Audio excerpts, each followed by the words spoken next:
So proudly we hailed at the twilight's last gleaming, whose proud stripes and bright stars through the perilous fight o'er the ramparts we watched were so gallantly streaming, and the rockets' red glare, the bombs bursting in air, gave proof through the night flag was still there.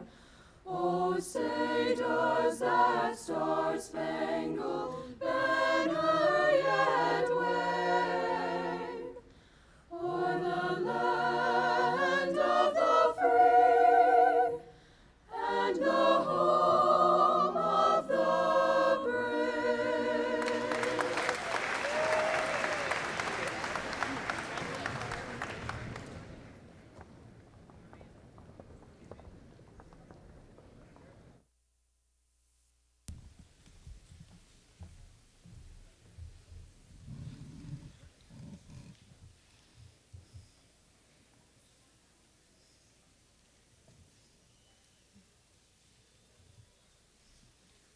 Good evening. I'm Stephanie Taylor. I'm the new co-principal, not so new anymore, and I realize as I stand here that many of you have probably never seen me before. I arrived here at VUHS just as these graduates were beginning their final year and transition out as seniors. I'm sorry that I didn't get to know more of you better, but that doesn't prevent me from having the same pride in your accomplishments as do your parents. I have no doubt that you will continue to be great ambassadors for this school community as you head off to make your mark on the world. And to all of you, parents, families, and community members, thank you for supporting us as we work together to give your students a good start. I'm pleased to welcome you here tonight as we gather together to celebrate these young men and women ready to step off into their next great adventure. Thank you.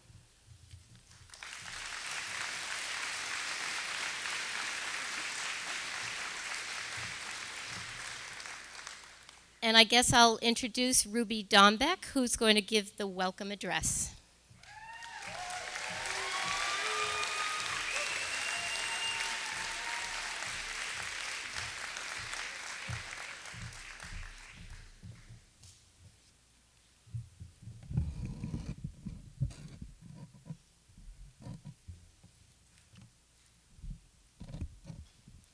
Welcome, faculty, students, graduates, family, and friends to the graduation of the class of 2014.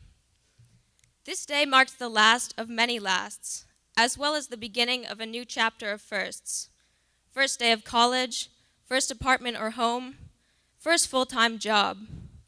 But it is no accident that these 88 seniors are standing before you on this day.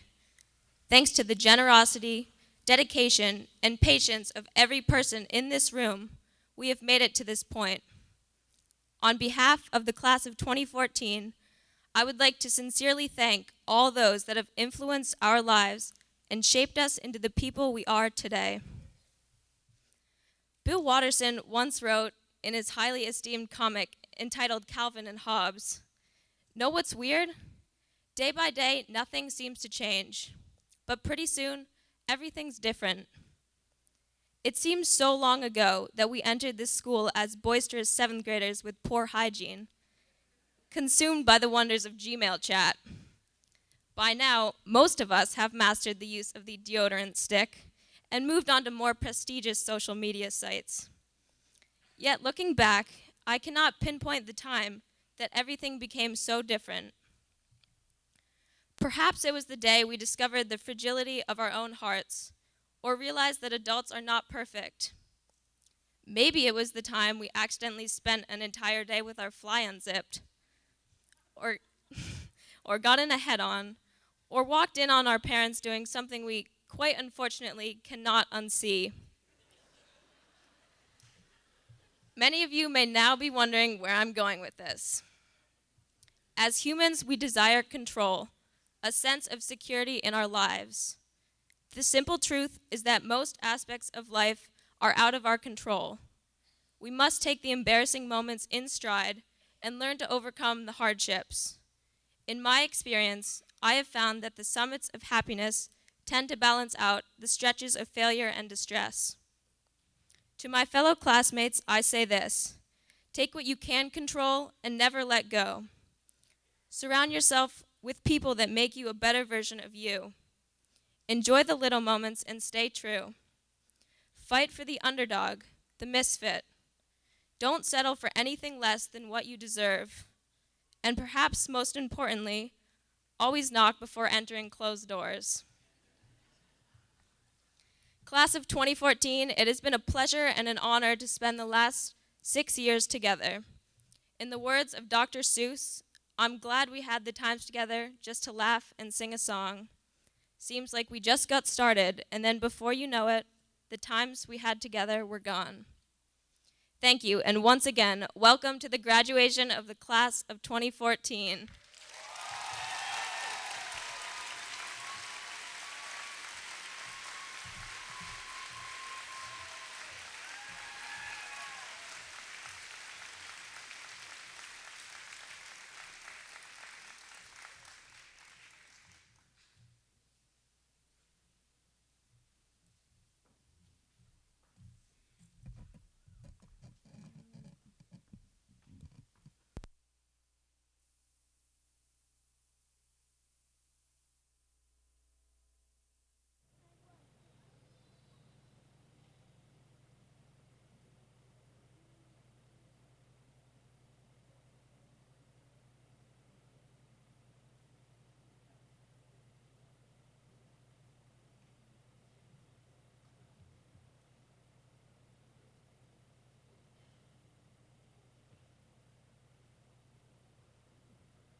Hello.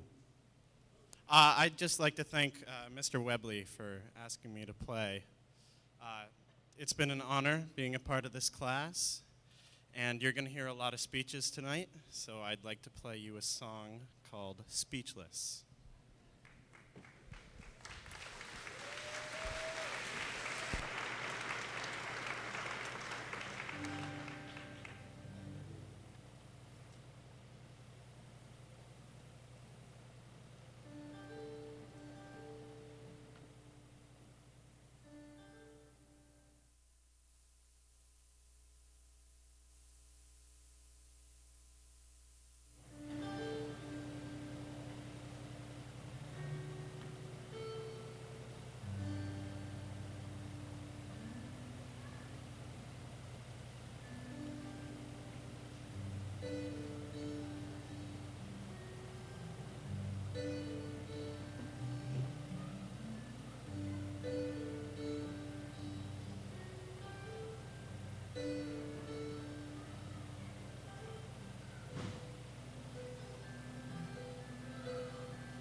Hi, everyone.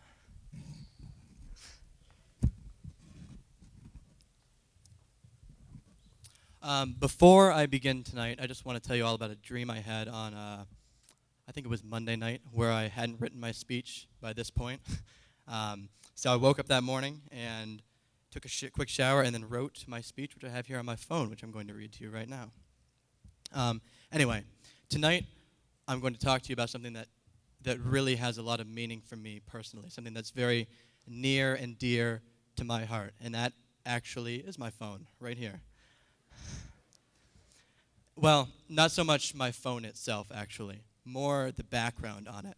And no, Frau Capes and Miss Cook, it's not a selfie.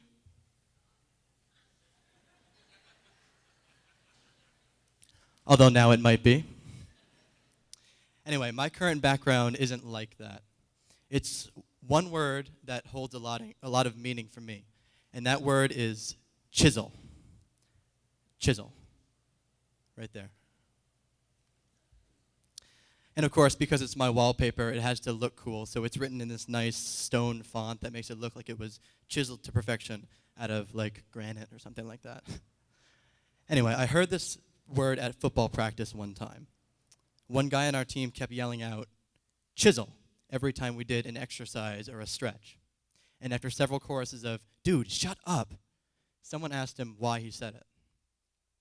He just replied, "We're chiseling the stone." I thought that was really powerful.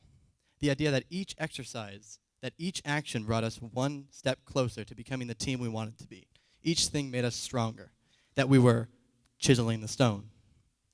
I went home and I made it my background on my phone that very night, so that every time I open it, I'm greeted by that one word, chisel. Everything we do in our lives has consequence. Some actions or words may stand apart because they have more of a direct effect on ourselves or our loved ones. But it is my firm belief that everything we do shapes us and those around us in some way. Every choice we make plays a role in chiseling the stone and forming us, who we are. As Canadian astronaut Chris Hadfield said, "Every decision you make, from what you eat to what you do with your time tonight, turns into who you are tomorrow and the day after that. Look at who you want to be and start sculpting yourself into that person." Now, that doesn't mean you can't have fun in life. Those fun moments can shape us in positive ways too.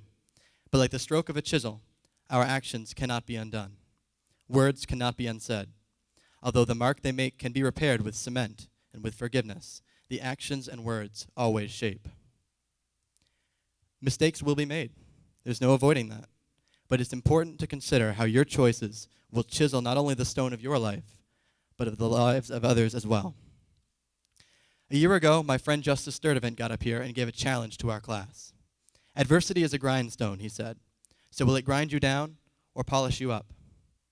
A few moments ago, my friend Ruby mentioned that we've all overcome adversity in our lives, from little embarrassing moments to bigger, more traumatizing, embarrassing moments to personal hardships. And I think it's safe to say that they've only made us stronger. They've only polished us up. Now, as we go into our lives in college, the workforce, the military, or wherever else we may go, my hope is that we will remember that we have the capacity to chisel our lives in both positive and negative ways. How we use that power is up to us, but I have faith that this class will do great things and chisel their lives to perfection. Thank you.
Small and white, clean and bright, you look happy to meet me.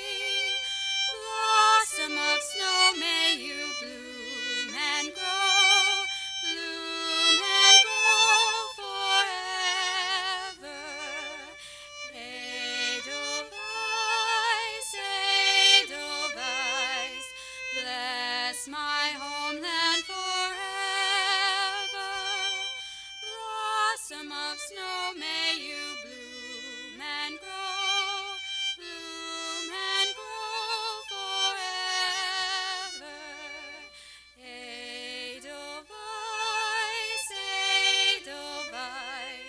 bless my homeland forever.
Tell me, where is the road I can call my own, that I left, that I lost so long ago? All these years I have wandered, oh, when will I know? There's a way, there's a road that will lead me home.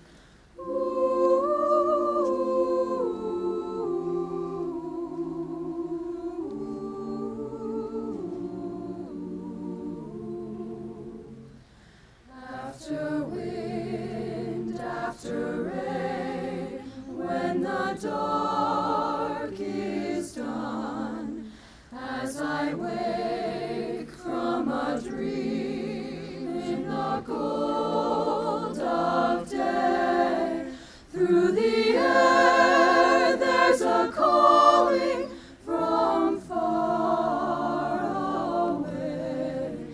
There's a voice I can hear that will lead me home.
I'd like to introduce our graduation speaker. He's a man beloved by the senior class because he got the most votes. I would like to clarify his role somewhat. He is a clinician technically employed by CSAC, the Counseling Service of Addison County, one of our clinicians who help our kids with their daily battles. But he's as much a part of us as any faculty member, and our pro-social programming hinges on people like Tom and the rest of the clinicians. So I'd like to welcome Tom Fontana to speak.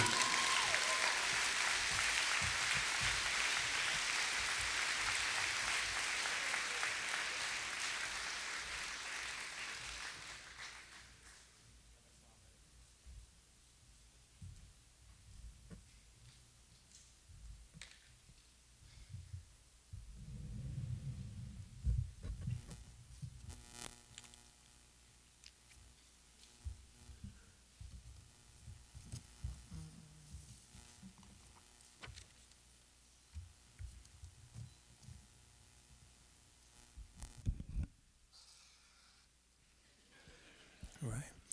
Members of the school board, Superintendent O'Brien, Principals Webley and Taylor, to the entire staff, and the friends and families of the graduates, it is a privilege to be invited to say a few words today. Class of 2014, thank you for this honor and opportunity. The city of Vergennes is known as the Little City, and rightly so. Vergennes is the littlest city in the state of Vermont. It's one of the littlest cities in the entire country. Vergennes High School is little. We have a big and beautiful building, but really a graduating class of less than 100 is little nationwide. The state of Vermont is little. By population, we're the second littlest state in the entire union. Little state, little school, and the little city.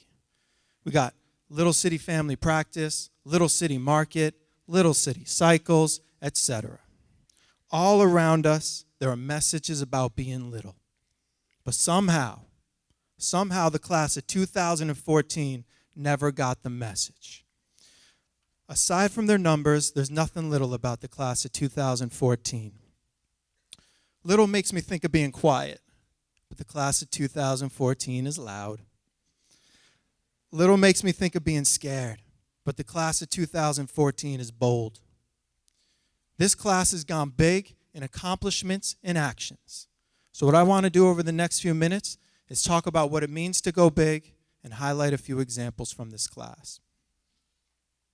Athletics is an easy place to start with examples of how the class has gone big. Raise your hand if you played a sport this year. Okay. All right. Actually, let me try something a little different. After 13 years, you're pretty good at raising your hands. But I just told the audience that you guys are loud. So maybe we can let them hear how many of you played a sport. Here's what I want to try to do. We're going to do it with stomping, all right? Because of this left-right thing, we'll go one side at a time. Ladies first. Ladies, if you played a sport this year, I want you to stomp twice. Okay. Fellas, if you played a sport this year, I want you to stomp twice. Ooh, that's good. They're good. It's a big accomplishment for a little school to field so many teams, and our teams are good. We got an amazing rowing team, one of the most accomplished in our school. They win or place in almost every competition they enter. Girls lacrosse had a great season. The team didn't even exist 5 years ago.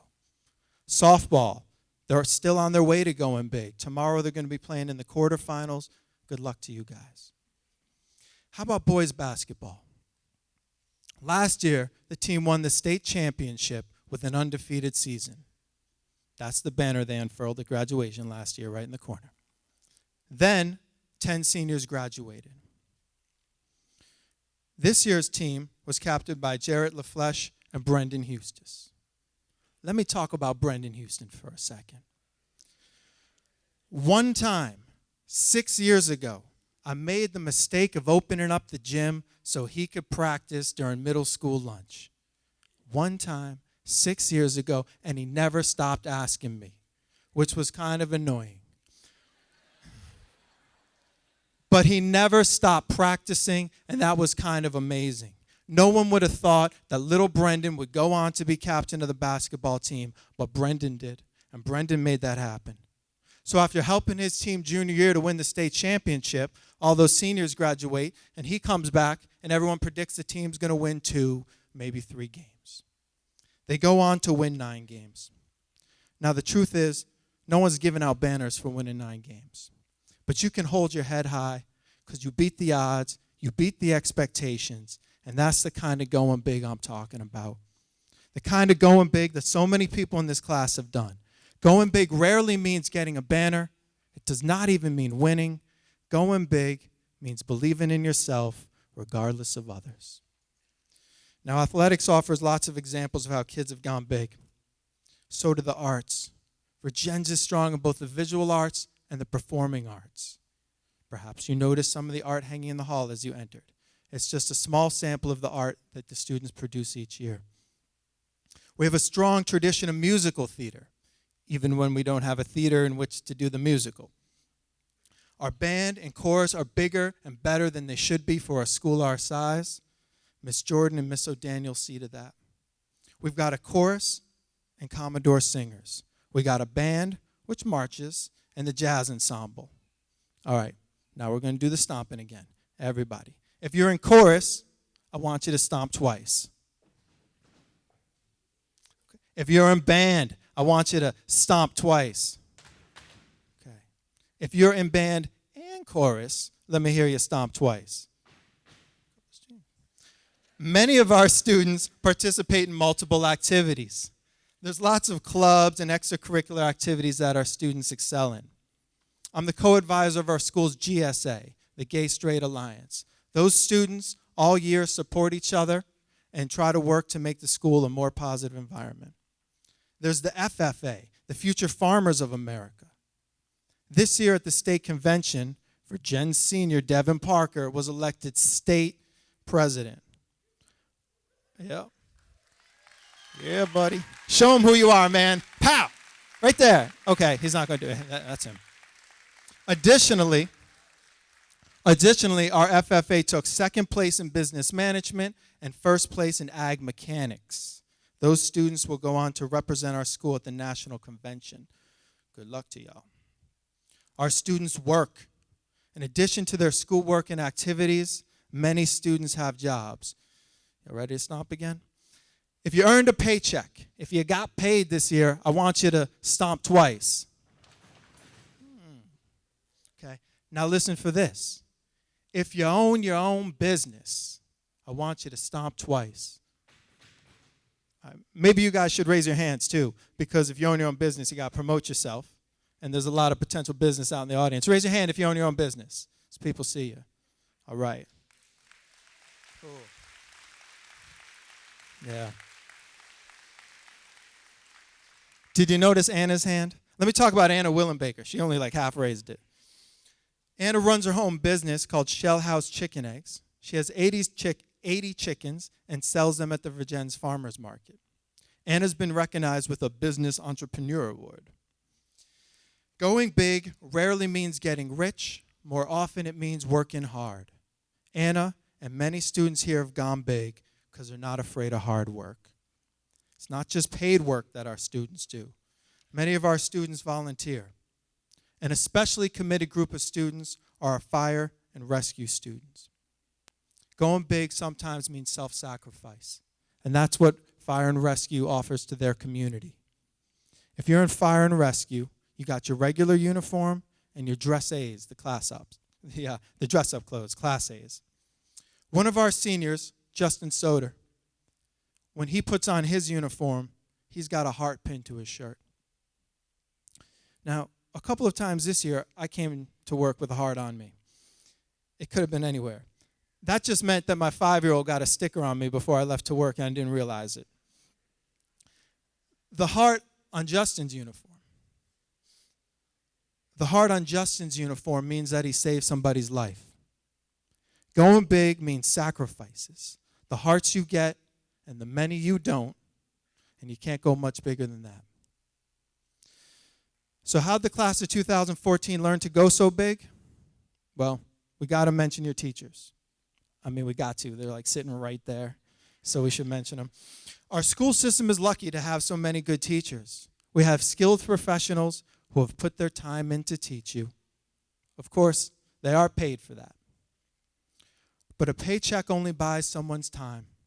It does not buy the energy, effort, and caring that so many teachers have put in for so many years.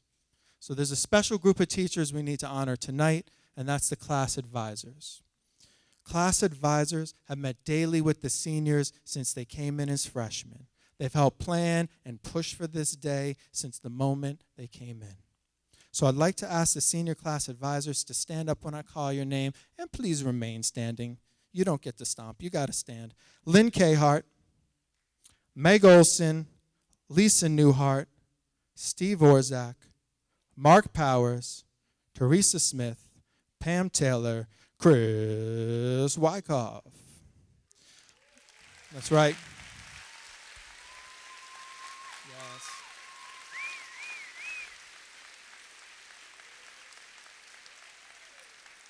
We'll keep the applause rumbling. Wait, not yet. Going big, it means going above and beyond, and that's what these teachers have done for you. Thank you to these and all your teachers. Thank you, guys.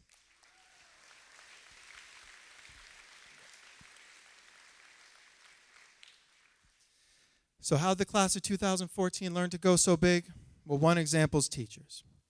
But the earliest and the biggest influence is family. Now, as a counselor, I'm aware that many of our biggest challenges come from early issues with our family. But I also know that family is where our greatest strength comes from. Families can look really different, but there's one definition we all have in common. Family are the people who find joy in your success and sadness in your struggles. No family is perfect. Fortunately, we do not need to be. We just need to be good enough. Now, I know there have been moments of struggle for every family in here to get to this point. Today is a day to celebrate. When I was a senior, my mother told me that when I turned 18, I needed to buy her flowers. And it just made sense because my success was hers. Now, I had to mention my mom today because at the start of each school year, I take a moment down in my office and I think about all the people who got me to this good point. And I pick one name and I carve their initials into my doorway. I'm sorry, I'll paint over it. There's a little list. No one's ever asked me about the list. It's there, but it's not small. I dedicate my energy and my effort to that person for the year. And this year it was my mom. Seniors, many people will congratulate you today. Make sure that when you say thank you, you don't just mean thank you to saying congratulations to me. You're saying thank you to them for getting you to this point. Going big doesn't mean doing one thing one time. Going big means seeing something through. And the fact that you're here today means that your families have gone big for you. Lastly, I need to mention the most important ways you guys have gone big, and that's in your personal decisions. I like to think that I know what's going on around here. I like to think I kind of see things before they come. And I'm constantly trying to predict relationships before they happen. Occasionally, someone's like, Tom, how do you know so much? And normally, I might tell them about my extensive training as a counselor. But it's not true. Can I tell them the truth? Okay. Teachers, parents, if you want to know what's going on with your kids, turns out it's surprisingly simple. All you have to do is follow Shirley Muzzy or Kiana Smith on Twitter. That's all you gotta do.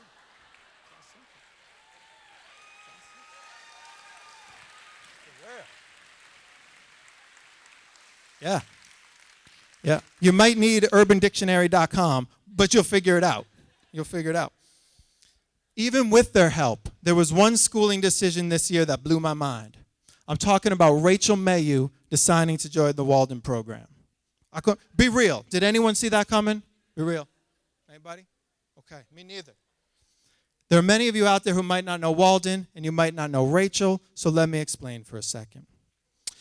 The Walden Project is an alternative education experience run through Vergennes High School. it was inspired by the work of Henry David Thoreau and his time at Walden Pond, balancing being an individual within the community. Walden students are outside all year, like all winter. In truth, even the most rugged students rarely join Walden unless they have a friend out there. That's Walden. Rachel's someone I once heard say, dead serious, "Oh my God, I'm so disappointed in myself. I haven't been shopping in like 3 days." I'm serious. Just 3 weeks ago she said that. No one prior to this year, not even Rachel, would have described her as rugged.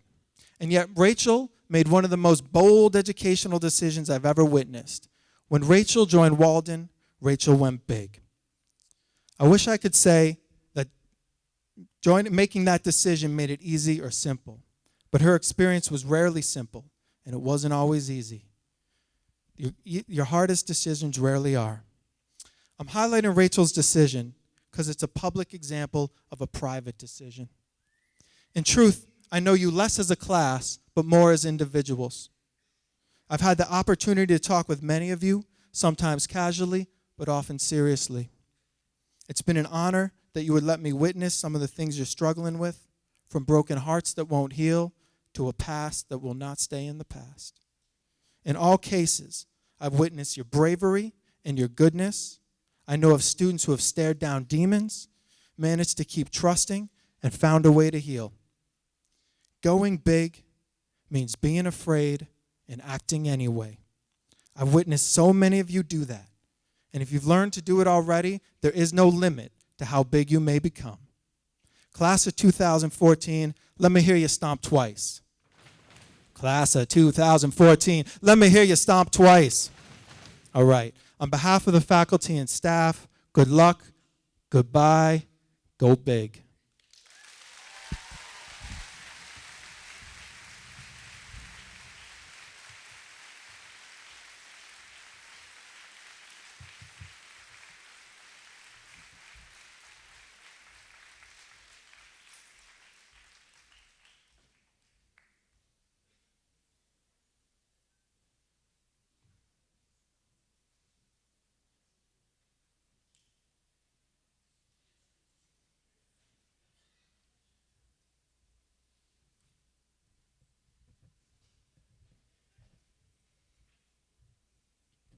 If I could have Jared Birchmore up here, president of the class of 2014. If I could have Superintendent O'Brien and chair of the school board, Kurt Haggis. We'll begin the presentation of diplomas.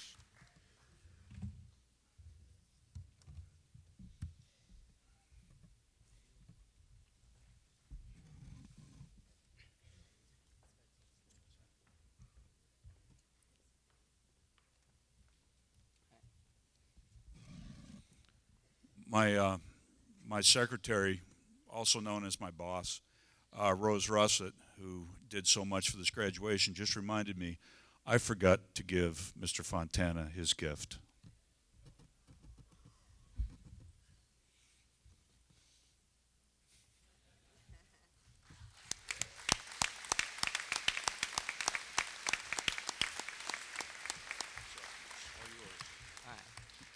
Juliana Catherine Adams.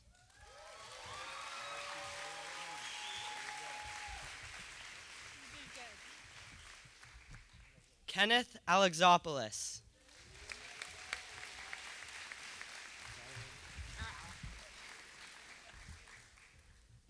Logan P. Ambrose.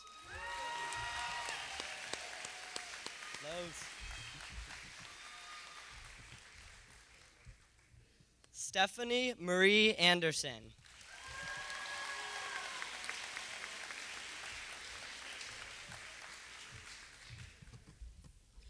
Tucker Hayes Babcock.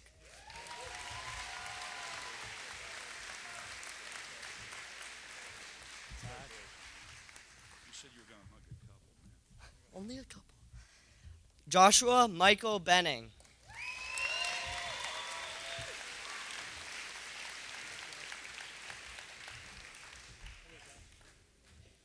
Keegan S. Bosworth.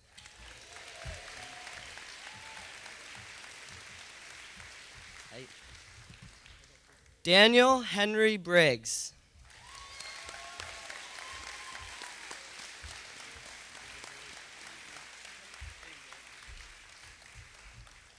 Christopher K. Brooks.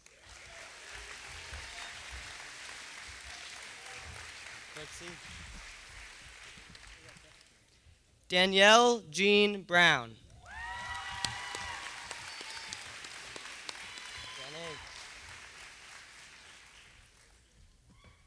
Rachel Brianne Clark.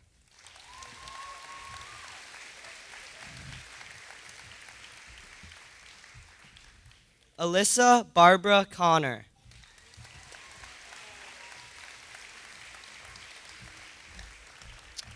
Amanda Jean Cousineau.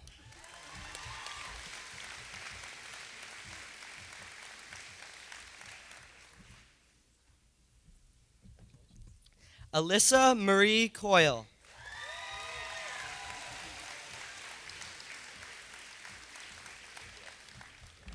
Trevor L. Courier.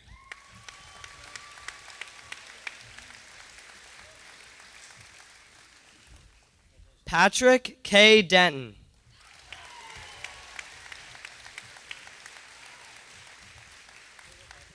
Brittany M. Dion.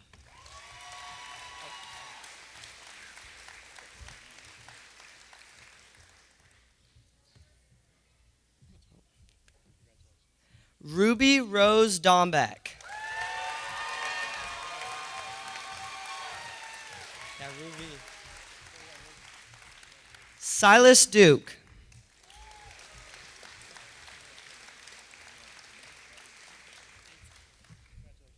Kimberly Iris Eno.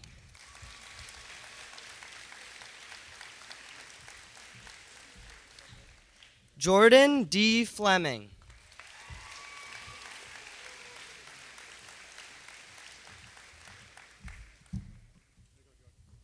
Mary Louise Flood.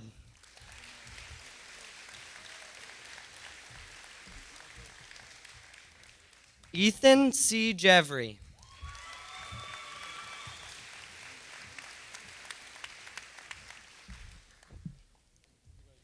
Sean C. Goodell.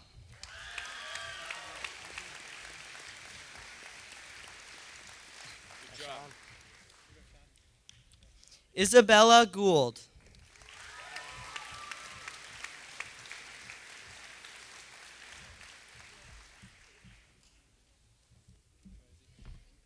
Joseph A. Gould.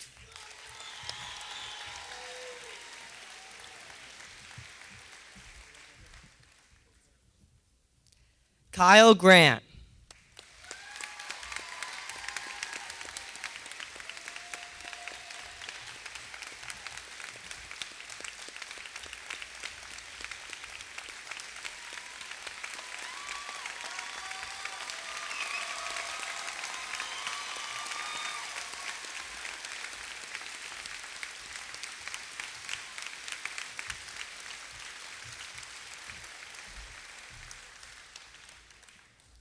Bree Heath.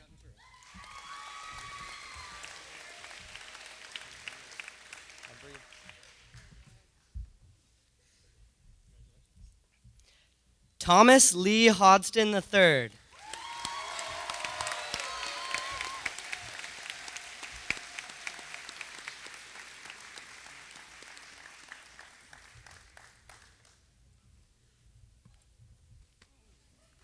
Oh, Thomas.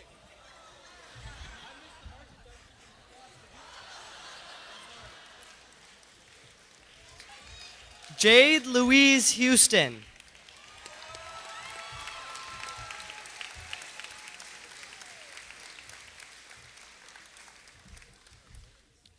Brendan Orville Hustis.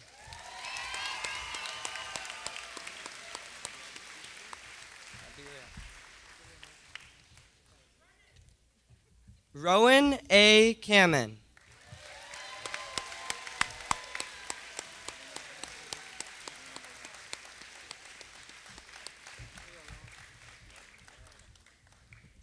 Alex Mary Kaufman.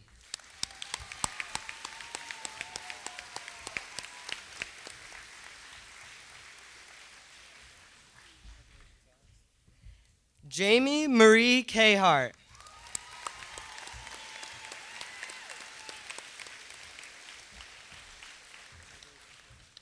Justin Lance Kelly.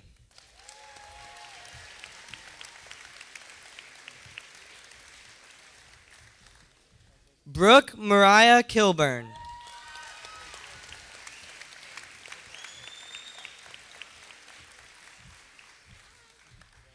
Jarrett LaFleche.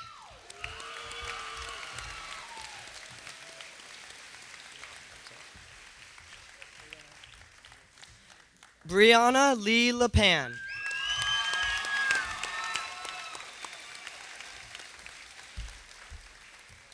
Shane E. Lawrence.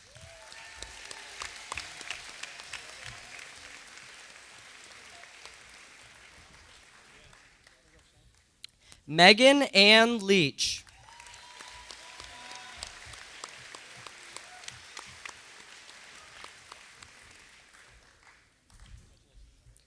Tasha Bonita Renee Leone.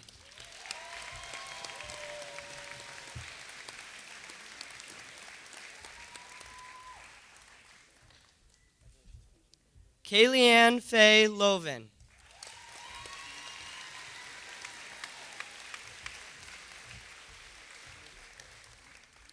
Ross Allen Lumbra.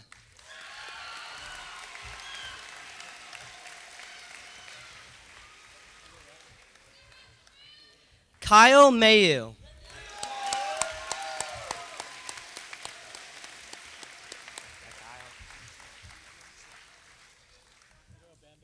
Rachel Sophia Mayu.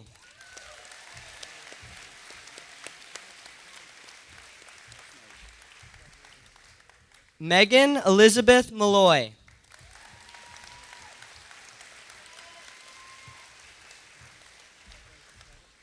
Shayna Marie Miller.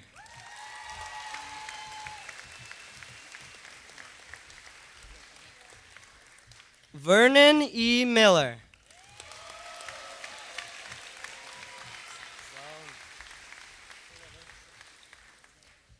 Ryan Cecil James Moriglione.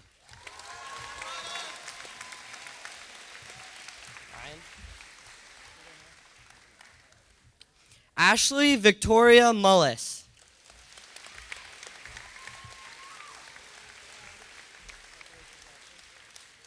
Shirley A. Muzzy.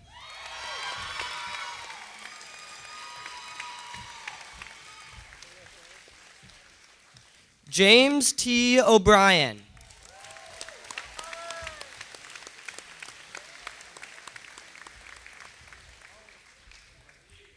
Grady O'Connor.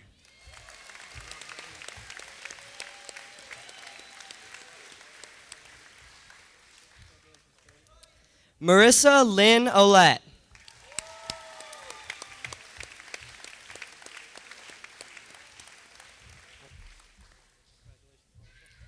Mateo J. Palmer.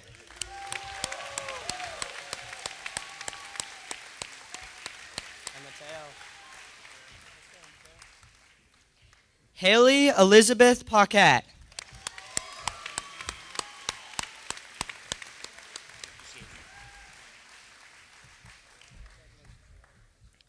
Taylor Elizabeth Paquette.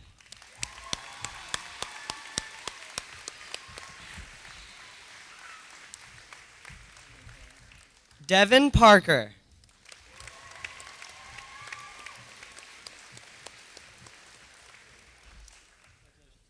Emily Nicole Patterson.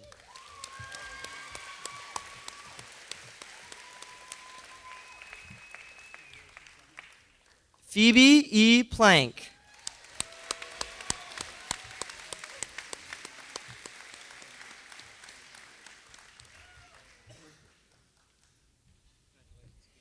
Sierra Palmenville.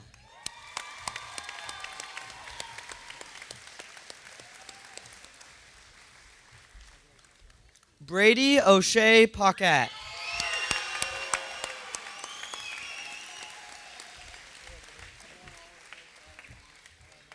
Haley Beth Pointer.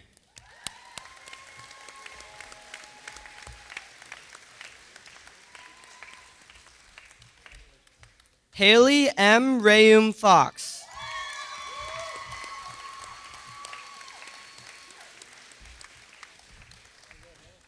Brandon Hunter Richards.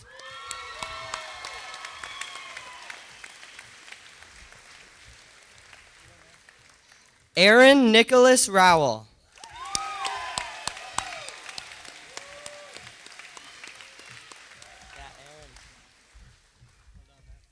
Samara Rose Sawsville.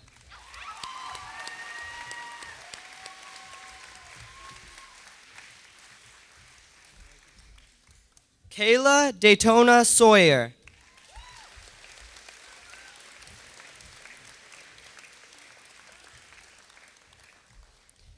Kiana Denise Smith.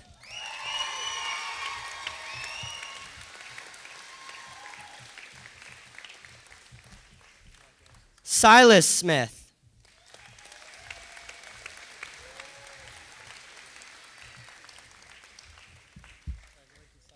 Gabriel Dowie Smits.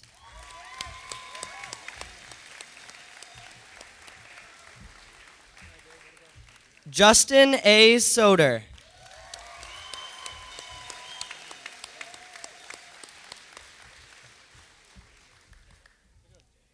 Nathaniel Scott Edward St. Cyr.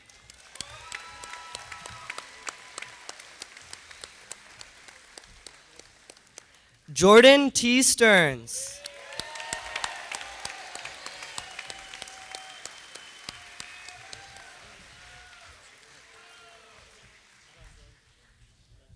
Monica Brooks Swan.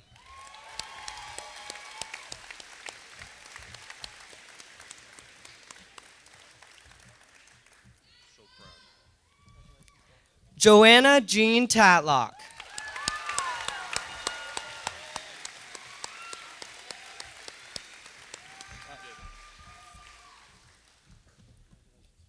Benjamin Paul Thompson.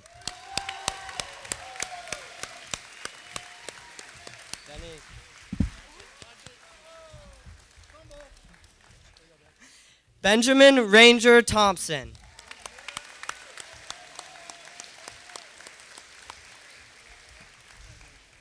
Taylor Ann Toll.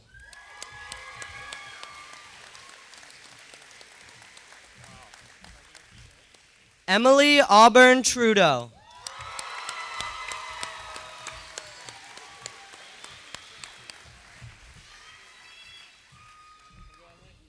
Nathan Henry Unger.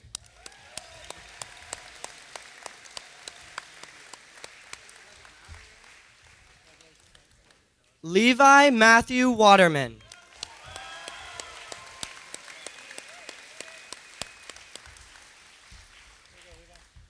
Mariah T. West.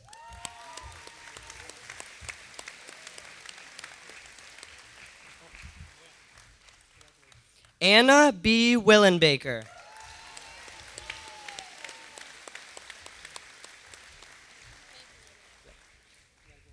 Ariana Tina Marie Woodard.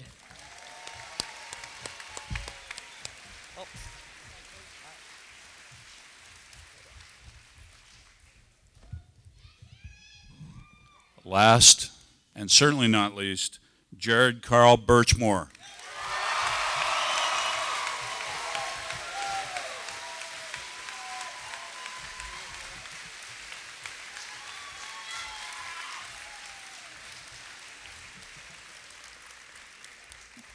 Next is Rowan Kamen giving the challenge to the class of 2015. This ought to be good.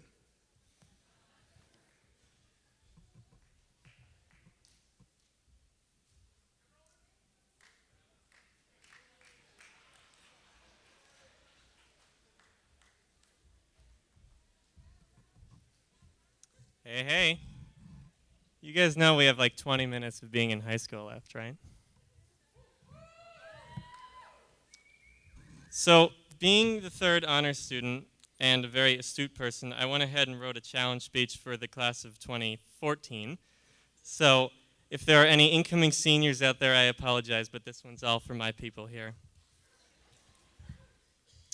As the third honors graduate this year, I have the task of giving the class of 2014 a challenge.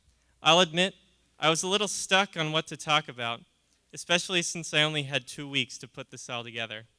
I played around with some ideas, not really sure of what I wanted to say. At one point, I thought maybe I would start like this. In the next few years, many of us graduates standing here will discover people, passions, and places around which we will shape the rest of our lives. I immediately hated this, and I still had no clear challenge to work with, so I kept trying. I thought of the standards, like employing my class to get a hobby, travel, and to live life to the fullest. All of this is good fodder for arousing and colorful speech, but it's totally meaningless in terms of moving on after graduation. I then realized that many such speeches had probably been done here over the years, and I wanted nothing to do with this trend. I started thinking outside the box, searching for a unique theme. After a while, a seed of an idea came to me. It was definitely something that I'd never been challenged to do. I took this idea and ran with it, and tonight, class of 2014, I have a challenge for you. But I don't want you to take this idea and forget it. I want this to stick with you from these hard metal seats, out those doors, and on to wherever you go. I want you, each and every one of you, to fail. I know it sounds crazy, but it isn't. From failure comes growth and understanding in a way that you won't experience in any other situation. This still might sound a little strange, so I'll give an example to prove my point. Early last summer, I took up rock climbing. My dad has many years of experience, and the weather was nice, so I thought, why not? After my first day out, I realized why climbing becomes a lifelong passion for some. Not is it addicting and totally unique to hang from the side of a cliff, it is also quite difficult. Of course, there are various degrees of climbing, some much harder than others, but it isn't the physical aspect that creates the challenge. The tenacity required for successful climbing is huge and takes much time to develop. This soon became apparent to me. Even on physically easy climbing routes, it takes a lot of guts to trust a rope and some metal devices stuck into the rock to keep you from a 50-foot fall. I found myself backing down and off many routes simply because I wasn't comfortable. I hated this, especially because I knew that I could do the physical climbing. I was just too freaked out. My mind wasn't where it needed to be. My frustrations continued until one day when I went climbing with my dad and his longtime climbing partner. She told me that climbing is mostly a mental game, and that if you believe you can climb something, you can. In other words, she had told me not to be held back by the thought or fear of any route. Taking this wisdom, I had many more days of climbing that season, and no more wavering and frustration. If I wanted to do a route, I pushed through the anxiety to do it. But I realized that if I hadn't ever wavered in the first place, I wouldn't have this new confidence. It was only through my initial failures on the rock that I gained this new mentality. Pretty soon, I discovered that this aphorism, to never let ambitions be daunted by apprehensions, applied outside of climbing. And no longer am I hampered by nervousness. If I want something, I reach for it. I've applied this rule to many things, from jobs to my plans for the upcoming Appalachian thru hike I plan for the spring. And if I can grow through my failures, you can too. And this is why I challenge you, class of 2014, to never shy away from failure. I want you to go through life making fools of yourselves, stumbling, and messing up, because this is how you grow as a person. And if nothing else, failure shows you how to succeed. Take this and run with it. To the lachrymose and sniffling relatives waiting for you, to the graduation parties, and to whatever and wherever this fall brings you. Thank you, and congratulations to the class of 2014.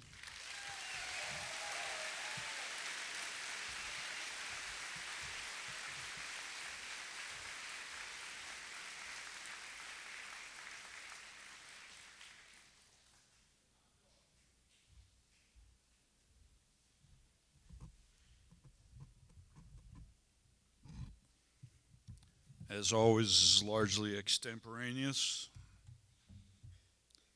Congratulations to the class of 2014. At the beginning of the week, when we did our first marching practice, the girls were okay. I had never in 33 years seen anything like the boys. Trevor, we were bad, weren't we?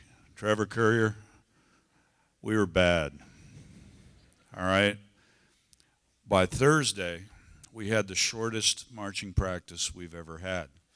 In my 9 years here, they improved so dramatically over those 3 days that it was awe-inspiring. I had no idea.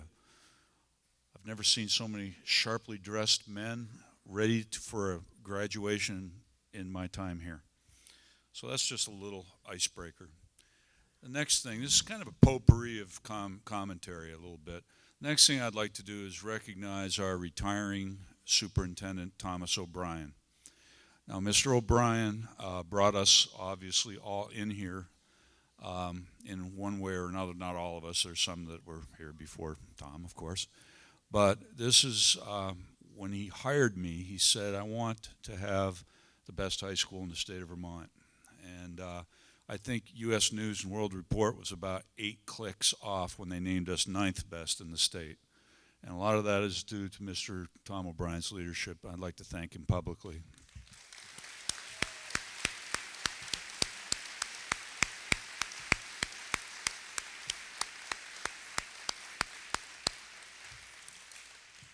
Next thing I'd like to take a whack at is our logo. Now, I know Stephanie Taylor and I have talked about it a little bit, and Peter Reynolds and I talked about it ad nauseum. But what is that all about? I worked in advertising for a year or so, and I was pretty bad at it. But that's a logo, folks. That's not a real ship. That bowsprit is almost like alarming. It's as if you could fence with boats. Has anybody ever seen a picture of the actual Commodore McDonough's actual fleet? They look like wooden tubs with cannons sticking out of the sides. They're barely navigable, and we were lucky to win. So I'm still cheering for the difference between what the media does to us and commodifies things like Commodore McDonough ships and what real history is all about. And our kids are pretty good at recognizing real history. And so it's on that note of history that I'd like to talk about. I'm going to get a little wonky here. The talk's going to get a little educational in some ways. Sorry. I'm sorry. I'm really sorry. Forgive me, this is my last time. Last time I'm ever going to stand up and sweat before you. Where have we come in 9 years? This is my 9th year. Where have we come? What have we learned about education? Well, we've learned that you should make decisions as close to the students as possible. We learned that the teachers are the best leaders of the school, not the principal, not the co-principal, not the curriculum coordinator, but the teachers. We've gone from having a meeting every week with, I think, 5 or 6 adults and department head council to try to figure out how to lead this school, to now we have over 20 teacher leaders. I have over 20 teachers who do much more than deliver the goods in front of the kids as we remember our teachers doing it. They're advisors, they're curriculum designers, they're paradigm changers. They motor the school. And that's been the biggest change that we've made. Matt DeBlois is going to be the new principal at Addison Central. And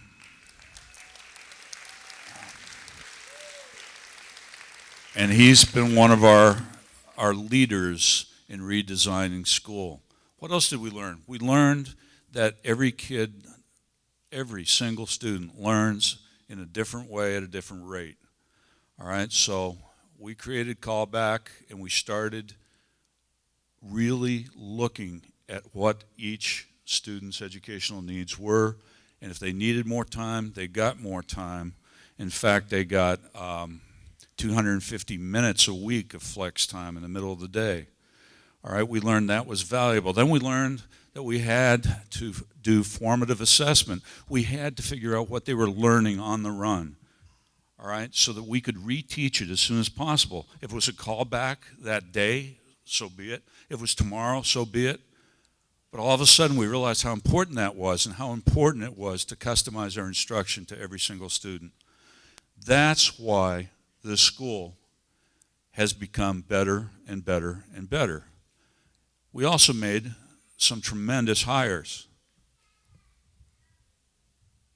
I might have had a hand in that.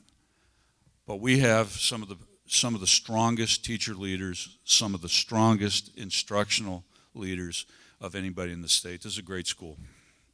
You guys all know how I feel about it. And we learned also that, and this is something this is going to be carrying into a larger message perhaps, that all this learning we wanted to do, all this improvement we wanted to make, wasn't going to happen unless we learned how to treat each other properly. And we decided that we would emphasize the pro-social programming here, which means the ways in which we relate to one another. Relationships are everything in education. The teachers became advisors, and we instituted the 5 guidelines. Now, if there's any of these 5 guidelines that aren't going to help these young people in their lives, I'd like you to point it out. We emphasize that we are here, and we are here on time. I noticed when I first got here, we were not very timely, and they're getting better. Hardly any, I don't think anybody was late on Thursday to graduation practice. It was kind of really disturbing. We said that we were going to be respectful of one another and to ourselves. We said we would believe in personal integrity. We'd make decisions based on the best values that we knew. I insisted that we include "we are kind" because I'd seen so much meanness in schools since I started. And I think kindness is one of those overlooked virtues. And we said, and here's where this class has, as Mr. Fontana pointed out, this is where this class has really rocked. We challenge ourselves. We challenge ourselves. And there's a lot of self-challenge out there, and there's a lot of challenges that have been met. And finally, the one thing that we found, and this is something I think it's a lesson. I think all these lessons I'm talking about that we did at the school are also going to pay off in the future for this school. The biggest lesson we learned is not to be afraid of change, to just go running in there and change everything at once.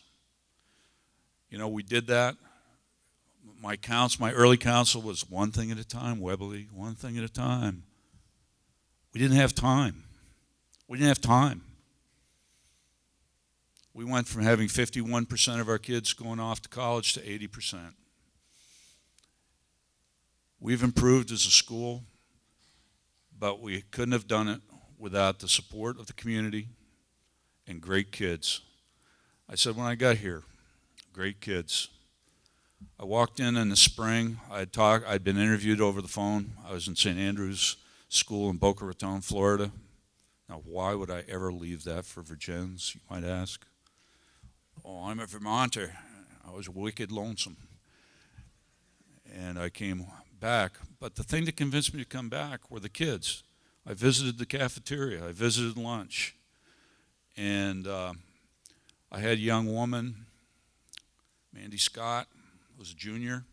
I think they just won the state championship in basketball. And she had her hair dyed bright blue. And so I said, wow, there's a punker. That's the kind of kid I want to talk to.